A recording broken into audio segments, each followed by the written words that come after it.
Blessed and happy Sunday to all of you, my dear friends, my dear brothers and sisters, my dear good people of God, faithful followers of the Daily Gospel Reflection with Father Jack. My dear kababayans, today is August 17, 2025, and today is the 20th Sunday in Ordinary Time, Year C. Today's Gospel is from the beautiful and the wonderful account of the Gospel of Luke, chapter 12, verses 49 to 53. I'm going to share with you my first reflection on this Sunday. In today's Gospel, Jesus speaks with urgency and intensity, and he said, and I quote, "I have come to bring fire on the earth, and how I wish it were already enkindled." And he said, "Do you think I came to bring peace on earth? No, I tell you, but division." These words may surprise us, right? After all, we often associate Jesus with peace and comfort.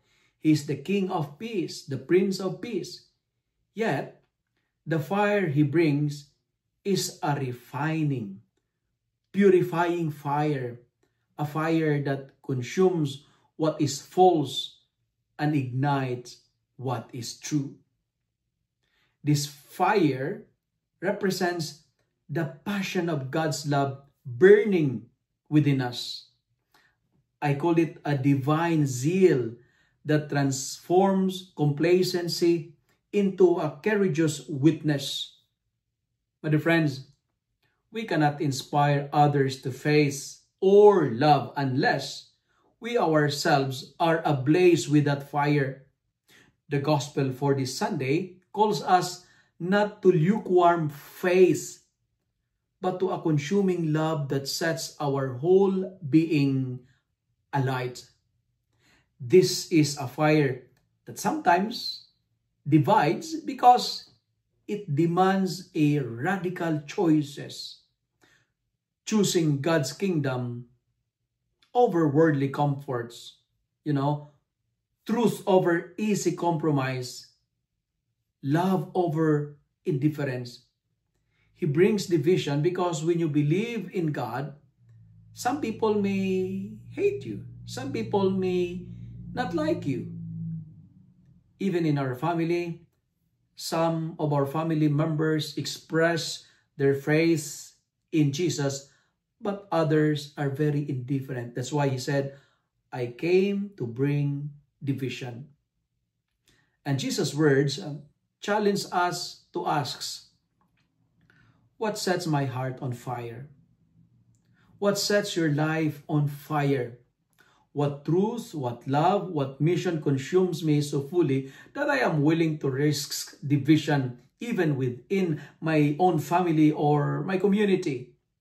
But friends, to follow Christ is to embrace this holy fire, that is, to be fearless in the pursuit and to allow it to purify and propel us or move or impel us forward. It is this burning zeal that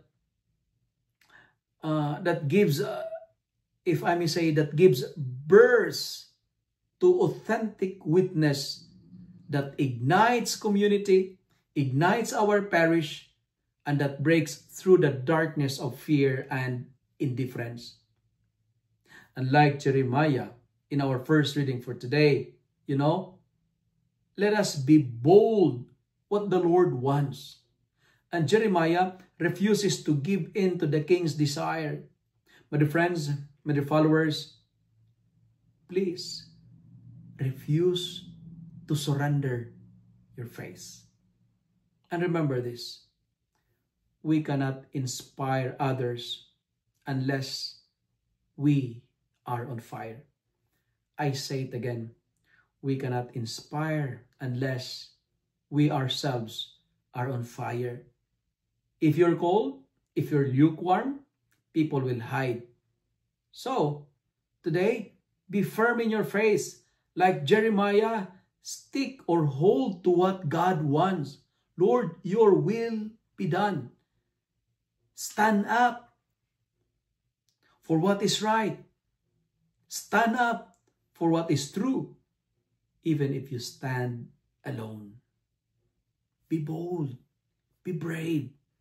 Be on fire. So today, set your life on fire. Do not hide your passion for Christ or the gospel. Let your love be a blazing light in a world thirsting for hope, thirsting for justice. Be fearless in pursuing what sets your soul aflame. Why? Because only a heart on fire can truly inspire others to come alive in God's love. Let me end my reflection with 3 F's. F, F, F. First F, be on fire. You cannot inspire unless you are on fire.